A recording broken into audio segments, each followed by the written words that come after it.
এক রাশিয়াকে নিয়েই ন্যাটো রাষ্ট্রগুলোর যত ভয়। প্রতিরোধের দেয়াল তোড়ে রাশিয়ান আক্রমণ থামাতে চায় তারা। কত কত আয়োজন, তারপরও মনে শান্তি নেই। রাশিয়ার কথা মনে পড়লেই গলা শুকিয়ে কাঠ হয়ে যায়। পশ্চিমা বিশ্ব এক হয়েও ইউক্রেনকে রাশিয়ার হাত থেকে বাঁচাতে পারছে না। কে জানে কবে আবার নতুন কোন দেশে হামলা চালিয়ে বসে রাশিয়া। তাই ন্যাটো রাষ্ট্রগুলোর ঘুম হারাম হয়ে গেছে। এবার অভিনব আরেক পদক্ষেপ নিতে যাচ্ছে তারা। নাগরিকদের কাছ থেকে সরাসরি অর্থ নিয়ে যুদ্ধের কাজে লাগানোর পরিকল্পনা করেছেন। শুনে অবাকই হওয়ার কথা, কিন্তু বাস্তবে তাই হয়েছে।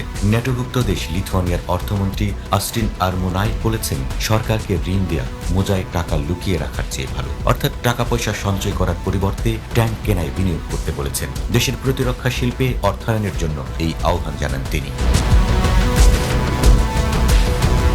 Lithuanian national radio and television LRT এর সাথে তার প্রস্তাব নিয়ে আলোচনা করেন। আস্টিন আরমোনাইট দাবি করেছেন, নাগরিকদের কাছ থেকে কি প্রত্যাশা করে তার রূপরেখায় আরও সক্রিয় হতে হবে সরকারকে, বিশেষ করে রাশিয়ার সাথে বিরোধে ইউক্রেনের সমর্থনের বিষয়ে। অর্থমন্ত্রী বলেন, উদাহরণস্বরূপ বাসিন্দাদের কাছ থেকে সামরিক ব্যয়ের জন্য টাকা ধার নেওয়ার উপায় আছে। নাগরিকদের কোনো বিনিয়োগের উল্লেখযোগ্য আয়ের আশা করা উচিত নয়। আমি এই ধরনের বন্ডের ধারণার সমালোচনা শুনেছি, কিন্তু মানুষের কাছে এখনো প্রচুর অর্থ রয়েছে। সম্ভবত টাকা পয়সা মোজায় রাখা বন্ধ করাই ভালো। ট্যাঙ্কে এই অর্থ বিনিয়োগ করা যায়।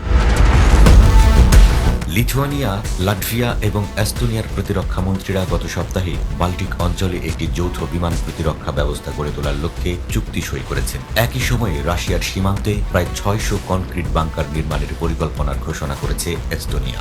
সহযোগী ন্যাটো সদস্য লাটভিয়া এবং লিথুয়ানিয়া এই প্রকল্পের জন্য রাজি আছে। এই মাসের শুরুর দিকে লিথুয়ানিয়ার সেনাবাহিনীর কমান্ডার জেনারেল যুক্তি দিয়েছেন যে ভূরাজনৈতিক পরিবর্তনগুলি মোকাবেলা করার জন্য পশ্চিমা প্রতিরক্ষা শিল্পকে ব্যাপক প্রস্তুতি নিয়ে রাখতে হবে।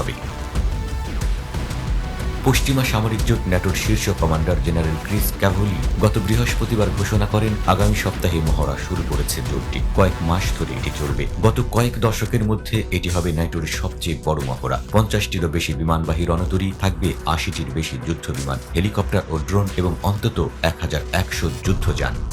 ১৯৪৯ সালের ১৪ই এপ্রিল যুক্তরাষ্ট্রের ওয়াশিংটনে গঠন করা হয়েছিল নাটো। শুরুর দিকে এই জোটের সদস্য ছিল যুক্তরাষ্ট্র ও তার মিত্র ১১টি ইউরোপীয় রাষ্ট্র। সোভিয়েত ইউনিয়নের সামরিক প্রভাব মোকাবেলা করতেই গঠিত হয়েছিল এই জোট। এখন রাশিয়ার প্রভাব মোকাবেলায় সর্বশক্তি নিয়োগ করেছে জোটটি। তবু ইউক্রেন যুদ্ধে রাশিয়াকে পরাজিত করতে পারছে না।